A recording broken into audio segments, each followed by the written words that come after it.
दोस्तों आज हमारे बीच मौजूद हैं जाने मानी हस्ती नवीन श्रीवास्तव जी, जो कि हमेशा सोशल मीडिया पे चर्चित में रहते हैं और देखा जाए तो बहुत सारे ऐसे काम हैं जो कि जिनसे लोग भागते हैं, वो काम ये करते हैं, जो कि आज उसी पे हम लोग बात करेंगे नवीन श्रीवास्तव जी से। नवीन श्रीवास्तव जी, आपका हमारे चैनल पे स्वागत है। नवीन श्रीवास्तव, जैसे हम लोगों ने देखा कि कोविड-19 जो कोरोना वायरस जो है, अभी सरकार द्वारा लॉकडाउन ख़त्म कर दिया गया है। लॉकडाउन ख़त्म करने के बाद से जो गतिविधियां हैं पहले की तरह ही रोड पे नज़र आ रही हैं, वैसे ही गाड़ी चल रही हैं, वैसे सारे दुकान खुल रहे हैं।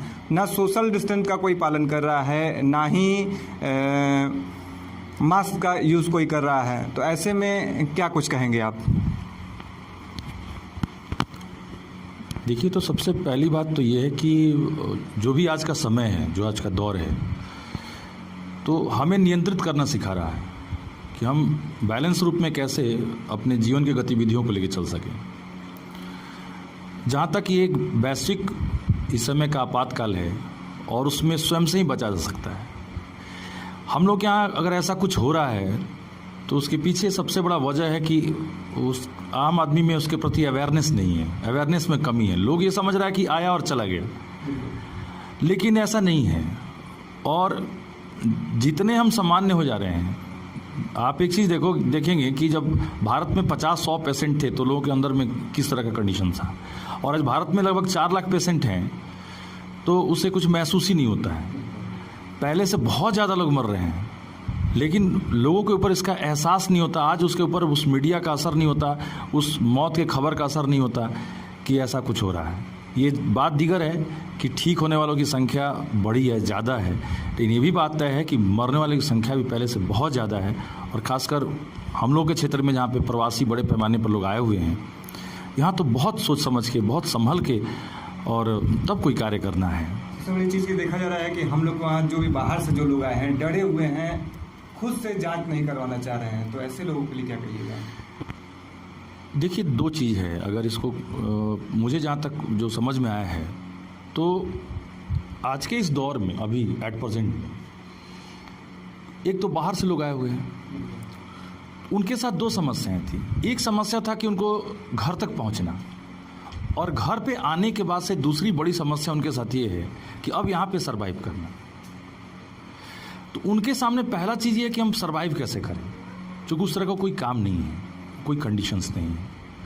दूसरा चीज़ है कि हम लोग कृषि आधारित क्षेत्र पे हैं, पूरा का पूरा रोजगार की संभावनाएं बहुत ही कम है, और सब लोग एक तरह से 2-3 महीने तक बैठे रहे। अब सब लोग के अंदर ये है कि हम पहले किसी तरह से अपने आप को रीस्टार्ट करें। तो परिणति हो रही है कि वो किसी न किसी तरह शहर को भागता है या अपनी एक्टिविटी में लग रहा है। और इस टाइम पे हमारे सामने 2 प्रकार के अवसर हैं। अगर हम लोग वर्क कर रहे हैं तो पहला है कि किसी को हम लोग बीमारी से बचा दिया जाए, और दूसरा है किसी को भूख से बचा दिया जाए। यही 2 अवसर हमारे पास, हम लोग के पास हो सकते हैं।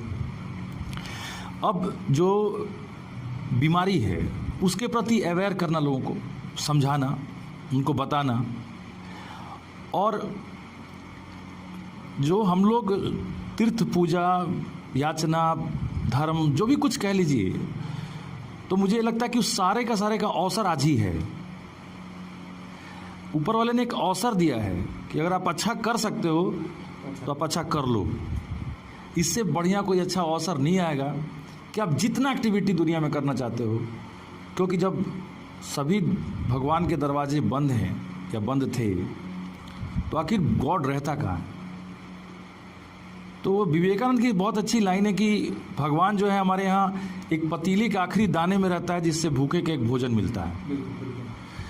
ये सोच के हम लोग अगर एक्टिव होते हैं तो उनको अवेयर करके और भूख से बचा के, तो आज भी के दौर में जो मुझे लगा कि अगर राशन कार्ड से बहुत सारे लोग इलिटरेट हैं, पता नहीं उनके राशन कार्ड नहीं है।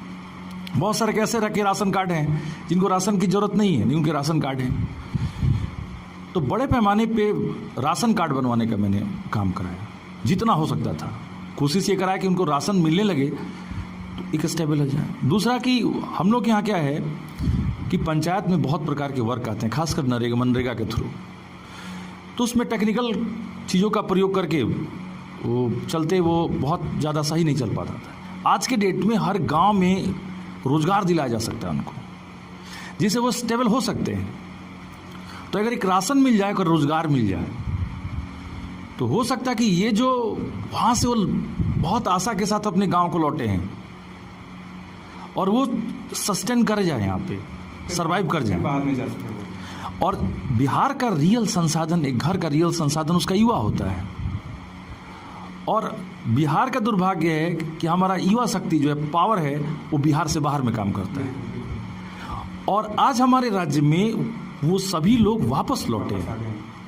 अगर हम लोगों ने थोड़ी सी तत्परता दिखाई तो युवा संसाधन जो है एक युवा शक्ति के रूप में काम करने लगेगा। कल हम लोग अफसोस जाहिर करते थे कि हमारे यहाँ से बड़े पैमाने पर माइग्रेशन होता है, लोग बाहर चले जाते हैं। इसके लिए जो भी था हम लोग खुद प्रयास करते थे कि माइग्रेशन पढ़ने लिखने के बाद हो, चाहे इस तरह की चीज़ हो। आज वो सभी लोग विद फैमिली लौट के वापस आए। आज हम लोग की भूमिका कि हम उनके लिए क्या ऐसा करें कि वो लोग ये सेटल हो और इस बिहार के विकास में भागीदार हो। ये मगध है, ये हमेशा अपने आप पे खड़ा रहने वाला जगह है। 700 साल तक ये राजधानी रहा मगध, पूरे भारत का केंद्र बिंदु रहा है। और ये आज इस दशा में है, ये बहुत बड़ी विडंबना है। ये चरम पे जा सकता है।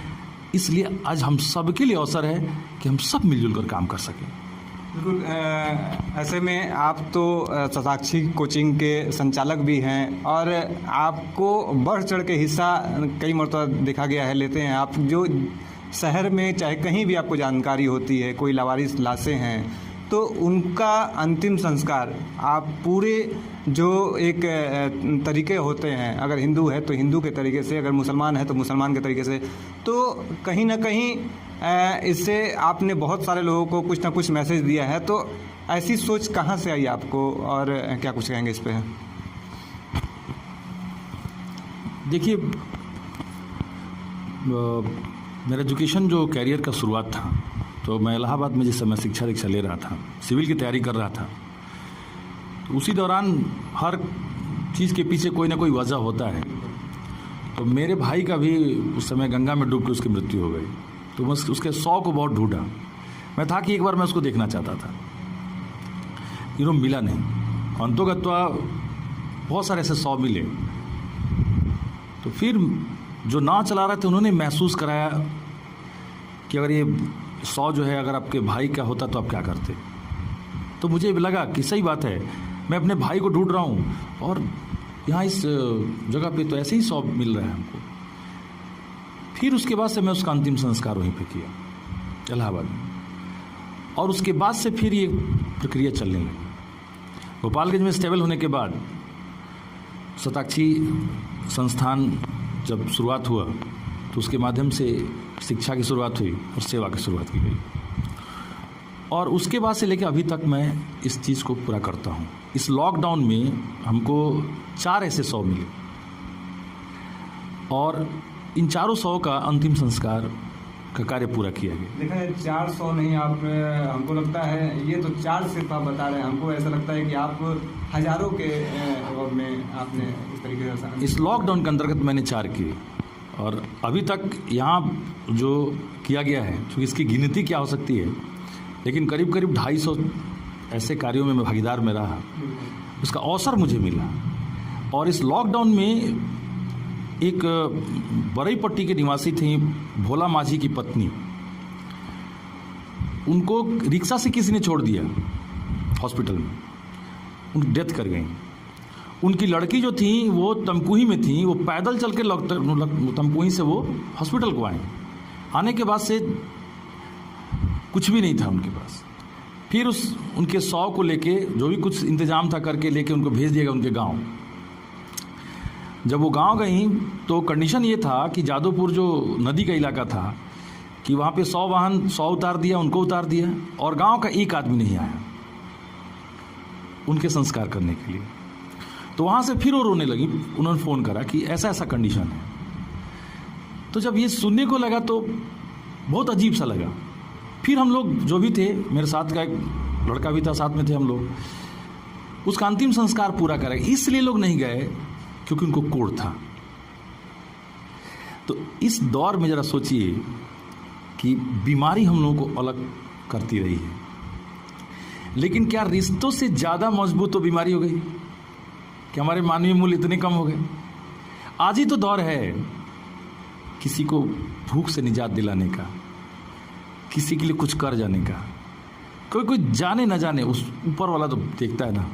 और जब हम जाएंगे यहाँ से और ऊपर वाला पूछेगा कि बताओ मैंने तेरे को भेजा था, तुमने क्या करके आए हो, आखिर हम क्या बताएंगे उसको? ये सबसे बड़ी बात है। इसमें देखा जाता है बहुत सारे लोग जो हैं इस तरीके के जो भी काम करते हैं, या तो चर्चा में आने के लिए, या तो चुनाव में खड़ा होना होता है, या तो कुछ ऐसी सोच होती है। तो क्या आपको भी राजनीति में कुछ उतरना है या सिर्फ ये एक समाज सेवा है? सर देखिए, हर जो फील्ड होता है वो हर फील्ड आपको एक मत देता है और एक जनमत देता है। कोई उसको राजनीति में तलाशता है जी, कोई उसको समाज में तलाशता है। लेकिन आप एक बात स्पष्ट जान लीजिए, हम जब पैदा होते हैं ना तो हमारे साथ कई सारी चीज़ जुड़ती हैं। माँ बाप एक नाम देते हैं, बहुत सारे रिश्ते मिल जाते हैं, हम किसी का बेटा बन जाते हैं, किसी का भाई बन जाते हैं। फिर हमें जाति भी एक नाम देती है, धर्म भी एक नाम देता है, समाज भी एक नाम देता है, एक गांव भी हमें नाम देता है, एक स्टेट भी नाम देता है, देश भी हमें नाम देता है, इंडियन। मुझे ये लगता है कि कोई अपने लिए जीता है, कोई घर के लिए जीता है, कोई गांव के लिए जीता है, कोई समाज के लिए जीता है। सबसे अच्छा है ना कि एक देश के लिए जिया जाए। और राजनीति बहुत अच्छी चीज़ है, लेकिन सवाल ये है कि अच्छाई हर चीज़ में है। राजनीति से कभी सोच के मैंने कोई काम नहीं किया, और जब काम नहीं किया तो उस फील्ड के लिए सोचता ही नहीं। मेरा बस एक ही सोच है कि मैं किसी के काम आ सकूं, और जब तक सांस है, क्योंकि आखिरकार गोपालगंज में ही भगवान ने क्यों पैदा किया, उस गांव में मानिकपुर में क्यों भेजा? तो भगवान जो पैदा करता है, ईश्वर जहाँ पैदा करता है ना, वो जगह उसके लिए सबसे बेहतर होता है, और जगह के लिए वो आदमी। तो हमारा बेस्ट प्लेस है ये जगह, और मुझे अपना बेस्ट यहीं पे देना है। और यहाँ पे अगर मैं अच्छा से काम कर गया, वही मेरे लिए सब कुछ है। इसलिए राजनीति वगैरह का तो कोई सोचता ही नहीं। दोस्तों, जैसा कि अभी आपने सुना नवीन श्रीवास्तव जी को, जो कि शताक्षी के डायरेक्टर भी हैं, और कहीं ना कहीं इन्होंने बहुत अच्छी बात कही, दुनिया में कितना गम है, मेरा गम कितना कम है, औरों का गम देखा तो मैं अपना गम भूल गया। इन्होंने अपने भाई को जब खोजा तो इनके भाई नहीं मिले, और जब दूसरे का शव मिला तो उसे इन्होंने अपना समझ लिया, और उस वक्त से उस चीज़ को इन्होंने अपना ही समझ के, और आज के डेट में इन्होंने बहुत सारे अंतिम संस्कार किए हैं। लवारिस जो भी लाशें मिलती हैं, ये इनको सिर्फ जानकारी होने की ज़रूरत है। ये दौड़े दौड़े वहाँ चले जाते हैं और जाके पूरे तरीके से उसका अंतिम संस्कार करते हैं। ऐसे में देखा जाए सर, बहुत सारे इंस्टीट्यूट चलते हैं, बहुत सारे स्कूल चलते हैं, सभी का अपना एक सोच होता है, अपना अपना एक एम होता है। तो एक इंस्टीट्यूट के डायरेक्टर होने के नाते क्या कुछ संदेश देंगे उन स्टूडेंट को जो पढ़ना चाहते हैं, मगर उनके पास न कलम है, न कॉपी है, न फीस है? उनके गार्जियन भेजना चाहते हैं, मगर उनको कोई ऐसा प्लेटफॉर्म नहीं मिलता है जहां वो जा सकें। उन स्टूडेंट के लिए क्या कुछ कहेंगे? सर, सबसे अच्छा चीज़ जो प्रश्न आपने मेरे से किया है, देखिए सर, शताक्षी सेवा संस्थान सिर्फ एक इंस्टीट्यूट नहीं है, वो एक संस्थान है, एक इंस्टीट्यूशन है। और उसका उद्देश्य लाभ कमाना नहीं है, उसका उद्देश्य मुख्यतः ये है कि हम लोग यहाँ से लोग मजदूर बन के बाहर जाता है, वो न जाए, वो कुछ बने, कुछ करे। जो भी स्टूडेंट वैसा, जो भी पढ़ना चाहता है, उसकी आर्थिक स्थिति खराब है, समस्याएं हैं, आज से नहीं विगत 10 साल से वैसे बच्चे निःशुल्क पढ़ते हैं हमारे यहाँ। अभी तक 550 घरों में चूल्हा जलता है, गवर्नमेंट जॉब में लोग गए हैं वहाँ से, चाहे पीसीएस अधिकारी के रूप में हो, चाहे एसआई के रूप में हो।